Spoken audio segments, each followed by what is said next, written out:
तो बताते चले हिमाचल प्रदेश का एक ऐसा शहर जहां सदियों से हाथ से परंपरागत तरीके से बलहोटी बनाई जाती है। इस काम को ठठियार परिवार सदियों से पीढ़ी दर पीढ़ी करता आ रहा है। इसी काम के चलते इस शहर को सदियों से बर्तनों वाला गंगत शहर, भांडिया वाला गंगत शहर कहा जाता है। हाथ से बलटोही बनाने का ये काम सदियों से विधानसभा इंदौरा गगनथ किया जा रहा है। हालांकि पहले यहाँ बहुत सारे ठठियार परिवार काम किया करते थे, पर बदलते दौर और बढ़ते महंगाई के चलते आज कुछ ही परिवार इस परंपरा को आगे बढ़ा रहे हैं, तो कई दूसरे शहरों में ये काम मशीनों द्वारा भी किया जा रहा है।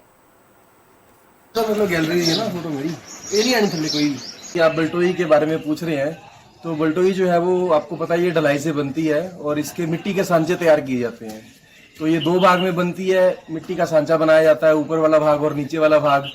उसके बाद जो है वो मिट्टी के सांचे में बलटोई की शेप दी जाती है और उसके ऊपर जो है वो, जैसे कि मैंने आपको बताया कि ये वैक्स कास्टिंग है, तो इसके ऊपर मोम लगाया जाता है, वैक्स लगाया जाता है। उसके बाद फिर एक और परत मिट्टी की लगाई जाती है। मिट्टी की परत लगाने का मतलब ये है कि बीच में कैविटी जनरेट करनी है। तो मिट्टी की परत लगाने के बाद सांचों को गर्म कर लिया जाता है और मोम निकाल लिया जाता है, तो बीच में जगह बन जाती है जिसमें हमको पिघलाई हुई धातु डालनी है।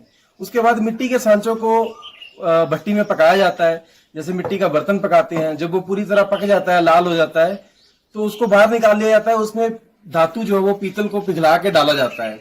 जब उसमें पिघली हुई धातु जाती है तो वो जहां जहां पे मोम निकाला गया होता है, वहां पे जो कैविटी जनरेट हुई होती है, वहां पे पीतल जाके बैठ जाती है, वो बलटोई की शेप आकार ले लेती है। और जो वो दो भाग में बनती है, ऊपर वाला हिस्सा अलग बनता है, नीचे वाला हिस्सा अलग बनता है। उसके बाद जो है वो सांचों को तोड़ लिया जाता है, तो बीच में पीतल का बर्तन तैयार हुआ होता है। तो दो भागों को जब